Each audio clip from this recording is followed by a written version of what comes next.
Welcome to the Awakening to Abundance podcast. I'm your host, Athena. This podcast is more than a podcast, it's a transformative journey designed to help you awaken to your abundance. For you to discover what living the fullness of life means to you. As always, we're jumping right in with today's episode. Hi, you guys. I'm so excited to be back for the next part of our series. Today, we are going to be talking about the Polar Express. And I love this time of year because we really feel the magic that's in the air. And last week, we talked a little bit about Scrooged. And even Frank Cross admitted that this is the time of year that we essentially believe in ourselves more. We believe in the good of humanity. We feel a sense of magic and connection. And we can actually have this feeling of abundance, this feeling of peace, this feeling of connection anytime during the year. Let's talk more about magic. Let's talk about why it is okay to feel the magic around the holidays, and more so, how we can take that abundant energy and magic, not just in this season and in these movies that we're talking about, but our whole lives, right? Because that's really what we want. We want abundance. We want to feel the peace, connection all year long. So, Polar Express is so good. It's got so many juicy tidbits. And so this video is going to be a little bit longer than normal because there's just so much in this. Okay. So let's start with the end of the magic. We open on a scene of our hero boy. Note that he actually does not have a name. And if you do a quick Google search, Hero Boy is his name.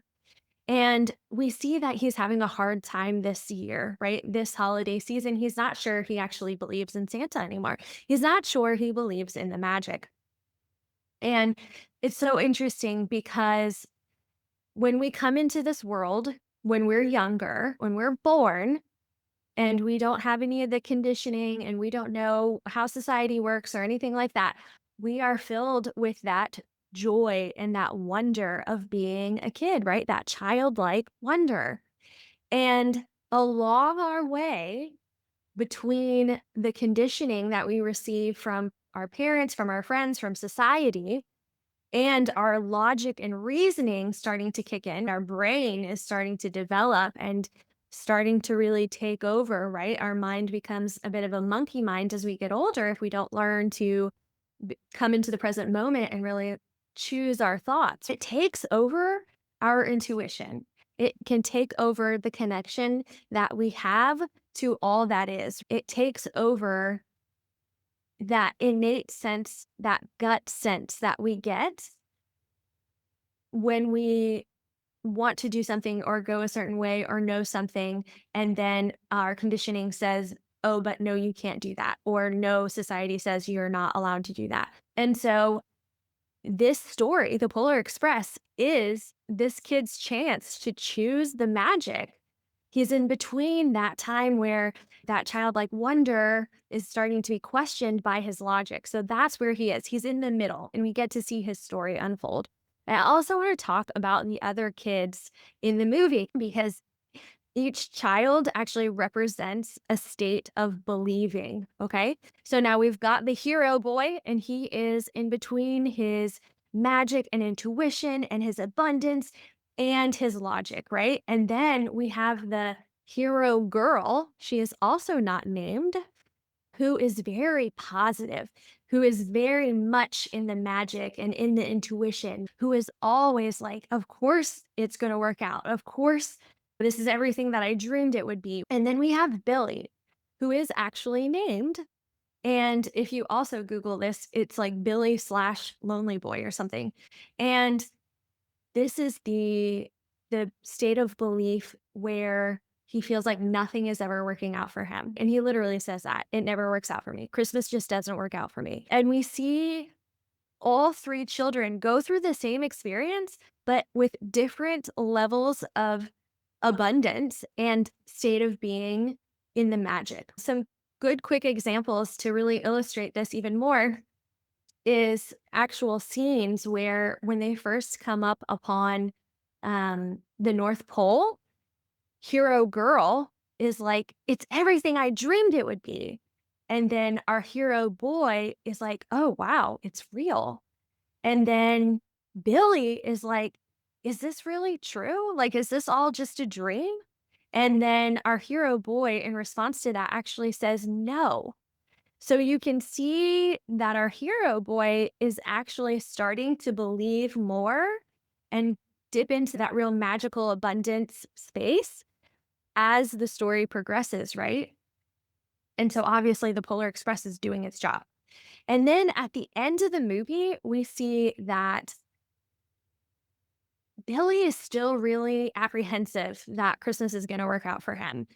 Even in the sleigh, when they get caught, they get found out that they had gone off and had this own little adventure, he wouldn't let go of the gift. He wouldn't let go. There was so much scarcity and fear and lack that, like, oh my gosh, this present is for me. And even though I don't really believe that Christmas ever works out for me, I see something that could be different for me and I'm going to hold on to it.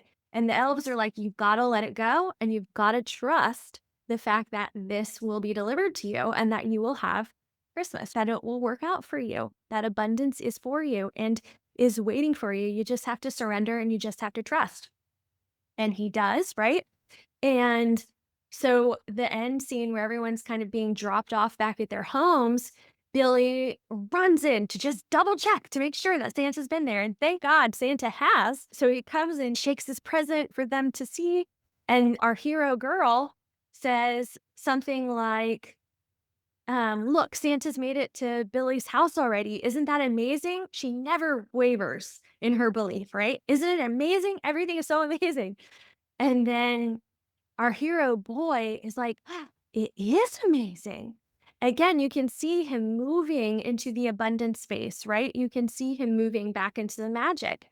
These three characters are really the different states of being in abundance for us to really watch and understand and then see where we are in our abundance journey and where we feel magic is available to us. So keep that in mind the next time that you guys watch the movie and try to figure out where you are and see the different ways that they respond to the same thing that they're all going through. Which character am I currently? Am I Billy, who feels like everything is never working out for me? Or am I a hero girl where I feel like abundance is always flowing to me? Or am I in the middle and I'm like our hero boy who is doubting, right? And he's not sure. It is a process. So figure out where you are in this movie. And then another beautiful scene that you have in the email is actually the ghost on top of the train where he's talking to our hero boy and he's like, believing is seeing. Am I right? When he gets all angry, frustrated. Also, that's a symbol for like society. We're always told that believing is seeing. Like, first, I need to have whatever it is for myself to feel abundant. I don't want to be hoodwinked. I think that's what he says. I don't want to have the wool pulled over my eyes. Like, I don't want to believe in magic or abundance just to be hoodwinked, just to be hurt, just to be disappointed. But at the same time, our ghost is actually partially the universe in disguise and helps our three children in a few bumpy spots in their journey on the Polar Express. The ghost helps them on the frozen pond when the Polar Express gets off its tracks and then one of the kids is about to flip over into the ice. There's a hand that comes and pulls them back. And then when they go off on their separate adventure, once they've arrived at the North Pole, the caboose kind of detaches itself and then goes at full speed. And the brake needs to be pulled so they don't like flip over and get hurt. And in that moment, the ghost appears and he's like, "Take a break, kid." And he's got like his coffee in his hand and he hits the brake, the actual brake that will stop the caboose. And this really is such a good symbol of how the universe leads us, right? How the universe is always lending a hand, always leading us to our path of least resistance and saying, here, abundance is available to you. And this is the way that you need to get to or go in order to get to that space. We're always getting these impulses, these ideas, this feeling of ease. Like, even you're walking out of the door, right? And we go back to the intuition here. And something in your intuition says, wait, there's something missing. But then you kind of ignore it and then you keep it moving. And then you realize, once you're at soccer practice or wherever you're going, that you forgot your kid's book bag or their meal or their lunch or whatever it is. We've all had those moments. You forgot your phone. This is our intuition. This is our inner being. This is the universe saying, I want you to feel abundant. I want you to feel the synchronicities. I want you to feel the magic of being alive. And so I am going to be here tapping you and trying to lead and guide you. And then the last scene that we have in our email is where a bell falls off the sleigh and rolls right up to our hero boy. And our hero boy picks it up. And I don't know if you noticed this, and I've never noticed it until I had the captions on. But when he rings like the bell, when he does it up to his ear, the first words are not, well, it's not, the sound is not a bell. It's actually a whisper of doubter, doubter, doubter. And then he's like, oh, wow. And then he looks down at it and he says, I choose, well, he doesn't say I choose to believe, but this is the moment where he chooses to believe, right? He looks down and he's like, okay, logic, magic. There's been a lot of magic. I'm making the energetic decision to believe in the magic, in the abundance, and believe that it's meant for me. And then he puts it back up to his ear and it rings, right? And that's it. That's it. That's allowing abundance. That's changing our perception and our beliefs to choose abundance. It's that simple. It's always around us. It's always available to us. It's always asking to be let in. It's always guiding us. We have to be the ones that allow it in.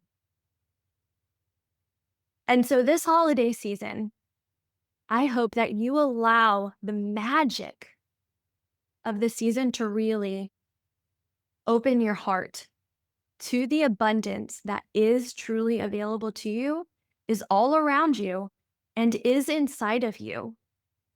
And that you have the most abundant holiday season. And not only that, but you allow this time to really become the foundation of your most abundant new year.